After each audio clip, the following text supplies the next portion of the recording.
کالا عمل۔ آخر یہ کالے عمل کی کیا حقیقت ہے؟ ہمارا معاشرہ کس طرف جا رہا ہے؟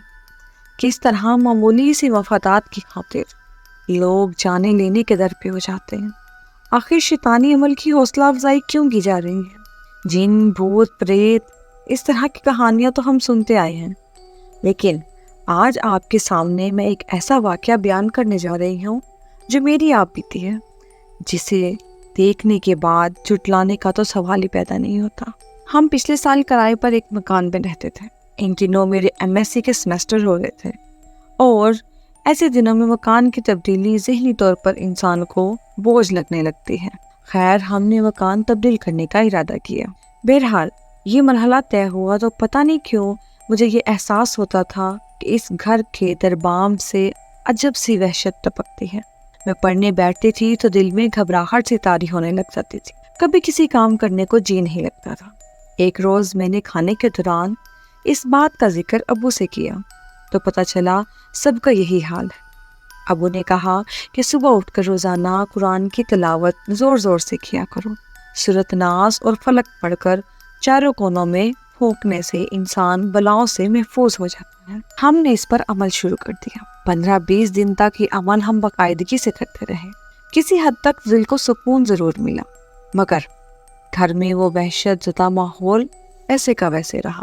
ہم سے پہلے بھی اس گھر میں جو صاحب رہتے تھے، ان کے اس گھر میں انتقال ہو گیا تھا، اور یہ بات ہم سب کو معلوم تھی کہ 23 سال کی عمر میں وہ اچانک دل کا دورہ پڑنے سے انتقال کر گئے تھے۔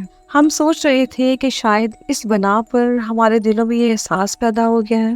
خیر، ہم نے قرآن پاک کی تلاوت جاری رکھی۔ یہ 21ویں شام کا ذکر ہے کہ میں یونیورسٹی سے پرچہ دے کر آئی اور منہ ہاتھ دھونے سیدھے باتھ روم گئی۔ میری نظر وہاں فلش کے نیچے پڑے خون پر پڑی، جو ایک ڈھیری کی صورت میں پڑا تھا۔ غیر ارادی طور پر میری چیخ نکل گئی۔ امی کو جا کر بتایا تو وہ میرے ساتھ اندر آئیں۔ فلش کی ٹینکی کے نیچے خون دیکھ کر امی اور میں دونوں گھبرا گئی۔ یوں بھی گھر میں ہم 3 ہی افراد تھے۔ ابو دفتر سے لوٹے نہیں تھے۔ ہم لوگ ڈر گئے۔ ایسا لگ رہا تھا کہ کسی نے دانستہ یہ خون یہاں پر ڈالا ہے۔ ہم دونوں ماں بیٹی نے گھر کو تالا لگایا اور خالہ کے گھر چلی گئی اور ان کو سارا حال بتایا۔ ایک مولانا خالہ کے گھر کے قریب رہتے تھے، وہ ہمیں ان کے پاس لے گئی۔ ہم نے انہیں جب سارا حال بتایا تو کہنے لگے کہ آپ کے گھر میں چپکلیاں زیادہ ہیں، ان کی وجہ سے ایسا ہوا ہے۔ آپ اس خون پر کالا کپڑا اور سرسوں کا تیل ڈال کر جلا دیں۔ یہ منطق ہماری سمجھ میں نہیں آئی کہ بیچاری چھپکلیاں کہیں سے کیسے خون لا سکتی ہیں۔ ہم نے خالہ کو ساتھ لیا اور گھر واپس آئے۔ خالہ نے کالے کپڑے کو سرسوں کے تیل میں ڈبویا اور کپڑے کو خون پر ڈال کر آگ لگا۔ ذرا سی دیر پر وہاں صرف راکھ رہ گئی جو پانی سے بہا دی گئی۔ ابو کے آنے تک خالہ ہمارے ساتھ رہی۔ ابو نے اپنے طور پر ہمارا ڈر نکالنے کی بہت کوشش کی، مگر مجھے باتھ روم جاتے ہوئے بہت ڈر لگنے لگا تھا۔ باتھ روم کمرے سے اٹیچ تھا، اس لیے ہاتھ منہ دھونے کے لیے استعمال ہوتا تھا۔ آہستہ آہستہ ڈر ختم ہوا اور میں باتھ روم جانے لگی۔ اس واقعے کے 23 دن بعد پھر ایسا ہی واقعہ رونا ہوا کہ جیسے کسی نے جانور ذبح کر کے اس کے خون کے چھینٹے فلش پر مارے ہوں۔ اس بار خون چھینٹوں کی شکل میں تھا۔ ابو نے ایک بالٹی پانی ڈال کر فلش پر پڑے خون کے چھینٹے صاف کر دیے۔ یہ سلسلہ 3-4 دن کے وقفے سے مہینے بھر تک جاری رہا۔ ہم بھی عادی سے ہونے لگ گئے۔ ایک روز دوپہر کو میں ہاتھ دھونے گئی تو دیوار پر نظر پڑی۔ فلش کے پیچھے والی دیوار پر خون کا ایک بلبلا سا پھوٹ رہا تھا۔ خون لکیر کی طرح لکیر بناتا ہوا فرش پر رینگنے لگا۔ مجھے فلش پر دائیں جانب خون کی پچکاری سی نظر آئی جو چند لمحے پہلے نہیں تھی۔ یہ نظارہ ایسا تھا کہ مضبوط دل والا نارمل نہ رہ سکا تھا۔ میں چیختی چلاتی ہوئی باہر بھاگی۔ ابو اتفاق سے گھر پر ہی تھے۔ انہوں نے خود جا کر یہ نظارہ دیکھا۔ کلمہ پڑھ پڑھ کر انہوں نے پانی کی کئی بالٹیاں اس خون پر ڈالی اور پھر ہمیں وہاں جانے سے منع کر دیا۔ اگلے روز ابو کسی عالم کو لے کے آئے۔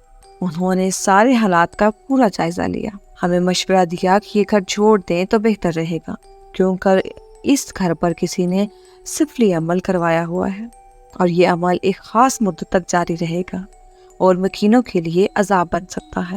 ابو نے ادھر ادھر سے معلومات لی تو پتہ چلا کہ ہم سے پہلے جو صاحب اس مکان میں رہتے تھے، ان کے اپنے دفتری ساتھی سے مخاصمت چل رہی تھی۔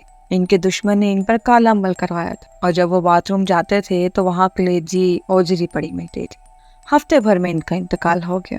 اس واقعے کی وجہ سے محلے میں کوئی اس مکان کا رخ نہیں کرتا تھا۔ ہم لوگ آئے تو سب ڈر رہے تھے کہ خدا کو معلوم کہ ہم پر کیا بیتے گی، لیکن اللہ نے کرم کیا اور ہم کسی نقصان سے محفوظ رہے۔ یہ کلام الہی کی برکت تھی جس نے ہمیں محفوظ رکھا۔ ہم نے فوراً وہ گھر چھوڑ دیا۔ میں نے اس سے پہلے ایسے واقعات صرف پڑھے یا سنے تھے، مگر سائنس کی طالبہ ہونے کے ناطے ان پر یقین کبھی نہیں کیا تھا، مگر آنکھوں سے دیکھنے کے بعد جھٹلانے کی گنجائش بھی نہ رہی تھی۔ مجھے بعد میں افسوس بھی ہوتا رہا کہ معمولی مفادات کی خاطر لوگ جانے لینے کے در پہ ہو جاتے ہیں۔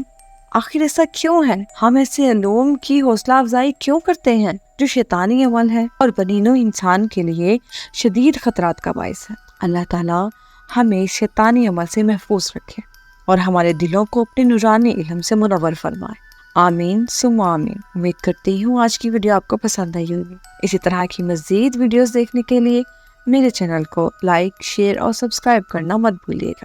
جزاک اللہ خیر۔